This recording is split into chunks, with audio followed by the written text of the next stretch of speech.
هلمند والي سنګین او کجکي ولسوالیو ته سفر وکړ. هلمند والي مولوي امان الدین منصور صاحب سنګین ولسوالیو ته ولاړ او هلته د سنګین ولسوال متین حاجي لاله، الحاج وارث مولوي صاحب او نورو مسؤلینو په شتون کې د سنګین او مساکلا ترمنځ د هلمند پر سیند د پل له وضعیت څخه لیدنه وکړه.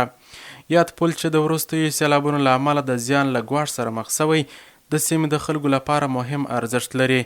د ولایت مقام وایان مولوي محمد قاسم ریاض وایي هلمند والي اړوند مسؤلینو ته د یاد پل د ترمیم او د احتمالي زیانونو د مخنیوي په تړاو لازمي لارښوونې وکړې.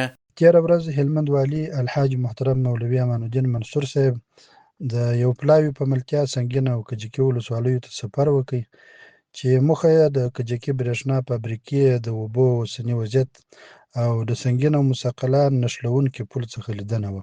ښاغلي حاجي والي صاحب د اړوند مسؤلینو سره د یادو تاسیساتو د ښه ساتنې، د چارو د ښه تنظیم او د سنګین د پل د ترمیم په اړه خبرې وکړې او هغوی ته یې لازمې سپارښتنې وکړې. وروسته هلمند والي د یادو مسؤلینو په ملتیا کجکي ولسوالیو ته ولاړ چې هلته یې د کجکي بند له پارچاوي، د برېښنا فابریکې، امنیتي چارو او نورو اړونده برخو څخه لیدنه وکړه. په دې لیدنه کې د کجکي مرستیال ولسوال حاجي سیلاب صاحب هم حضور درلود. د لیدنې پر مهال ښاغلي منصور مسؤلینو ته سپارښتنه وکړه چې د عامه تاسیساتو ساتنې او د خلکو د اسانتیاو په موخه لازم اقدامات ترسره کړي.